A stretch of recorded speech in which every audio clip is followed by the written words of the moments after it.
नमस्कार दोस्तों, मैं अर्जुन आपका स्वागत करता हूँ स्टे बाय अर्जुन के यूट्यूब चैनल में। दोस्तों आज की हमारी क्लास है भारत के तटीय राज्य। दोस्तों आज की हमारी क्लास जो है भारत के तटीय राज्य के बारे में है। तो दोस्तों वीडियो को अंत तक जरूर देखना ताकि सभी क्वेश्चन जो आपको आसानी से याद हो जाएं। साथ ही दोस्तों अगर आप हमारे चैनल पर पहली बार आए तो हमारे चैनल को भी सब्सक्राइब कर लीजिएगा। साथ ही बेल आइकन को प्रेस कर लीजिएगा ताकि हमारे आने वाले वीडियो का नोटिफिकेशन आप तक पहुँचता रहे। चलिए दोस्तों वीडियो को स्टार्ट करते हैं। तो आज की हमारी क्लास है भारत के तटीय राज्य। तो भारत की तटीय सीमा की लंबाई कितनी है दोस्तों? 6100 किलोमीटर है, यानी 6100 किलोमीटर है भारतीय तटीय सीमा की लंबाई। द्वीपों को भी मिला दिया जाए तो इसकी लंबाई हो जाती है दोस्तों 7516.6 किलोमीटर हो जाती है। यदि तटीय लंबाई में जो है द्वीपों को भी मिलाकर जो है कुल लंबाई हो जाती है 7516.6 किलोमीटर हो जाती है द्वीपों सहित तटीय लंबाई। भारत के 9 राज्य तटीय सीमा बनाते हैं। दोस्तों भारत के जो है 9 राज्य हैं जो कि तटीय सीमा बनाते हैं और 4 केंद्र शासित प्रदेश है जो कि तटीय सीमा जो है बनाते हैं। तो अब ये 9 राज्य कौन कौन से हैं? तो चलिए 9 राज्य देखते हैं। तो ये हैं 9 राज्य। तो जिसमें 5 राज्य जो है पश्चिमी तटीय सीमा से लगते हैं जो कि अरब सागर के साथ जो है सीमा साझा करते हैं, और 4 राज्य जो हैं पूर्वी तटीय सीमा के साथ जो है अपनी सीमा बनाते हैं, यानी बंगाल की खाड़ी के साथ जो है अपनी सीमा जो है साझा करते हैं। तो ये पश्चिमी तटीय राज्य कौन कौन से हैं?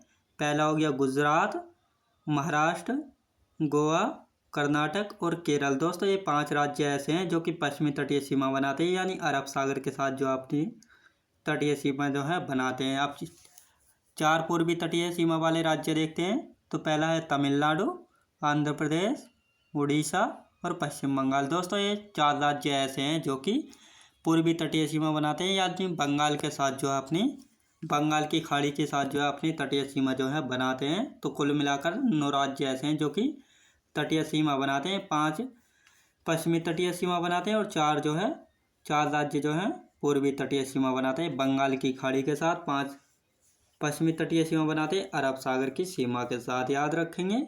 तो आप देखते हैं 4 केंद्र शासित प्रदेश कौन से हैं जो कि तटीय सीमा जो बनाते हैं। 4 केंद्र शासित प्रदेश। दोस्तों 4 केंद्र शासित प्रदेश ऐसे हैं जो कि तटीय सीमा बनाते हैं। तो कौन कौन से हैं?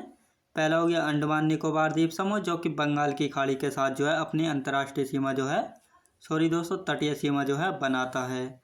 लक्षद्वीप जो है अरब सागर के साथ जो है अपनी तटीय सीमा जो है बनाता है। पुडुचेरी बंगाल की खाड़ी के साथ जो है अपनी सीमा जो है बनाता है।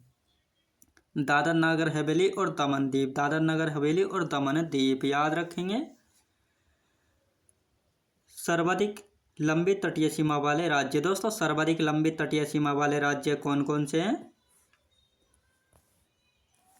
तो सर्वाधिक लंबी तटीय सीमा वाले राज्य कौन से हैं? तो 3 राज्य हैं। पहले नंबर पर आता है गुजरात, जिसकी तटीय सीमा की लंबाई कितनी है दोस्तों? 1214 किलोमीटर है, यानी गुजरात राज्य ऐसा है जिसकी तटीय सीमा की लंबाई जो है सबसे ज़्यादा है, यानी 1214 किलोमीटर है। दूसरे नंबर पर आता है दोस्तों आंध्र प्रदेश, जिसकी तटीय सीमा की लंबाई है दोस्तों 973 किलोमीटर, यानी आंध्र प्रदेश जो है दूसरा ऐसा राज्य है जिसकी तटीय सीमा की लंबाई जो है दूसरे नंबर पर जो है सबसे अधिक है, यानी 973 है। और पहले नंबर पर आ जाता है गुजरात, जिसकी 1214 किलोमीटर तटीय सीमा की लंबाई यानी सबसे अधिक है। अब तीसरे नंबर पर आता है दोस्तों तमिलनाडु की तटीय सीमा की लंबाई कितनी है? 960 किलोमीटर। ये तीसरे नंबर पर आता है तमिलनाडु, जिसकी तटीय सीमा की कुल लंबाई कितनी है? 960 किलोमीटर। और लंबाई के अनुसार जो है तीसरे नंबर पर आता है तटीय सीमा की लंबाई वाले राज्यों में। पहले पर हो गया गुजरात, जिसकी तटीय सीमा की लंबाई है 1214 किलोमीटर। दूसरे पर हो गया आंध्र प्रदेश, जिसकी तटीय सीमा की लंबाई 973 किलोमीटर।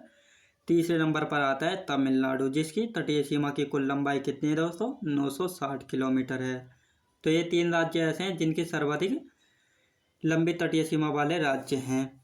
अब सबसे छोटी तटीय सीमा वाला राज्य कौन सा है? तो गोवा राज्य है दोस्तों, जिसकी तटीय सीमा की लंबाई कितनी है? मात्र 106 किलोमीटर। याद रखें दोस्तों मात्र 106 किलोमीटर तटीय सीमा की लंबाई है किसकी? गोवा की, याद रखिए दोस्तों। अब आता है दोस्तों केंद्र शासित प्रदेशों पर। पुडुचेरी, तो पुडुचेरी केंद्र शासित प्रदेश है जिसमें जो है 4 जिले हैं। दोस्तों पुडुचेरी की बात करते हैं, जो कि एक केंद्र शासित प्रदेश है। पुडुचेरी में जो है 4 ज़िले हैं और चारों ज़िले जो हैं, ये 4 ज़िले जो हैं तीन अलग अलग राज्यों में जो है पड़ते हैं। यनम, कराईकल और पुडुचेरी और माहे, ये 4 राज्य हैं पुडुचेरी में। सॉरी दोस्तों, 5, ये 4 ज़िले हैं पुडुचेरी में। तो ये 3 राज्यों में जो है स्थित है, याद रखेंगे। ये 3 राज्यों में स्थित है। कौन कौन से राज्यों में स्थित है? यनम दोस्तों, यनम जो है आंध्र प्रदेश में है। कराईकल ये तमिलनाडु में स्थित है। पुडुचेरी ये भी तमिलनाडु में स्थित है। और माहे जो है केरल में स्थित है। दोस्तों पुडुचेरी में जो है कुल 4 जिले हैं। यनम, कराईकल, पुडुचेरी और माहे, ये 3 राज्यों में जो है स्थित है। यनम पड़ता है दोस्तों आंध्र प्रदेश में, कराईकल पड़ता है तमिलनाडु में, पुडुचेरी तमिलनाडु में और माहे जो है केरल में। माहे जिला जो है दोस्तों अपनी पश्चिमी तट की सीमा जो है अरब सागर के साथ बनाता है। और ये 3 जिले जो हैं ये बंगाल की खाड़ी के साथ जो है अपनी तटीय सीमा जो है बनाते हैं। याद रखेंगे दोस्तों, बंगाल की खाड़ी के साथ जो अपनी तटीय सीमा जो है बनाते हैं। अब देखते हैं दोस्तों भारत के जल क्षेत्र के बारे में। भारत का जल क्षेत्र यानी भारत का जल क्षेत्र कितना है? संयुक्त राष्ट्र समुद्री कानून संधि 1982 में दोस्तों सभी देशों को समुद्री अधिकार देने के लिए जो है यह कानून आया था 1982 में। United Nation convention on law of sea, यानी समुद्र के लिए जो है एक ये लॉ या कानून जो है आया था। समुद्र की दूरी जो है नॉटिकल मील में मापते हैं। एक नॉटिकल मील की दूरी कितनी होती है? यानी 1 किलोमीटर 852 किलोमीटर होता है एक नॉटिकल मील। याद रखें दोस्तों, एक नॉटिकल मील कितने बराबर होता है? 1.852 किलोमीटर, यानी 2 किलोमीटर से कुछ ही कम जो है इसकी एक नॉटिकल मील की जो है दूरी होती है। नंबर 1 आता है दोस्तों प्रादेशिक समुद्री सीमा। प्रादेशिक समुद्री सीमा यह आधार रेखा से 12 नॉटिकल मील दूरी तक जो है यह प्रादेशिक सीमा के अंतर्गत, ये क्षेत्र जो है प्रादेशिक सीमा के अंतर्गत आता है। किसी भी देश को संपूर्ण अधिकार होता है दोस्तों प्रादेशिक समुद्री सीमा यानी 12 नॉटिकल मील की दूरी तक जो है किसी भी देश का जो है संपूर्ण अधिकार होता है। यह है इस क्षेत्र में जो है कर वसूल कर सकता है, कानून बना सकता है, यानी कुछ भी कर सकता है। जिस देश में भी जिस देश का भी ये अधिकार होता है, यानी जिस देश के भी अंतर्गत यह क्षेत्र आता है वो इस क्षेत्र में जो है अपना कानून बना सकता है, यानी कुछ भी कर सकता है। खनिज पदार्थ वगैरह कुछ भी जो है निकाल सकता है इसमें से। दूसरे नंबर पर आता है संलग्न क्षेत्र। संलग्न क्षेत्र आधार रेखा से लेकर 24 नॉटिकल मील तक की दूरी को जो है संलग्न क्षेत्र कहा जाता है। दोस्तों संलग्न क्षेत्र जो है आधार रेखा से 24 नॉटिकल मील तक की दूरी को जो है संलग्न क्षेत्र जो है कहा जाता है। इस क्षेत्र में जो है सीमा शुल्क, साफ सफाई, प्रदूषण के नियंत्रण और वित्तीय अधिकार जो है होते हैं। यानी संलग्न क्षेत्र में जो है किसी भी देश को सीमा शुल्क, साफ सफाई, प्रदूषण नियंत्रण के बारे में और वित्तीय अधिकार के बारे में जो है अधिकार मिले हुए जो है होते हैं। अब तीसरे नंबर पर आते हैं दोस्तों अनन्य क्षेत्र। दोस्तों अनन्य आर्थिक क्षेत्र आधार रेखा से लेकर 200 नॉटिकल मील तक की दूरी तक का जो क्षेत्र होता है दोस्तों अनन्य आर्थिक क्षेत्र जो है होता है। इसमें नए द्वीपों का निर्माण कर सकते हैं।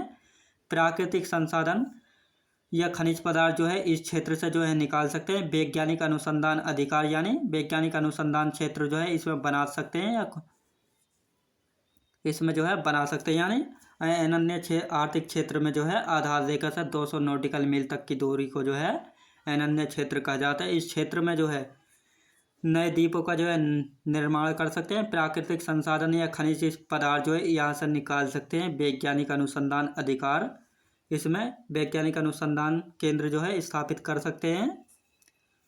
200 नॉटिकल मील के बाद का समुद्र जो है उच्च सागर या हाई सी जो है कहलाता है। दोस्तों 200 नॉटिकल मील समुद्र के बाद जो है उच्च सागर या हाई सागर जो है कहलाता है। यानी इस 200 नॉटिकल मील दूर तक के आगे का समुद्र जो है इस पर जो है सभी देशों का जो है समान अधिकार जो है होता है। यानी सभी देशों का समान अधिकार जो है होता है। अब आते हैं दोस्तों भारत की मानक समय रेखा। भारत की मानक समय रेखा आती है, इसको जो है IST यानी Indian India standard time zone जो है कहा जाता है। 82 डिग्री 30 मिनट पूर्वी देशांतर रेखा है।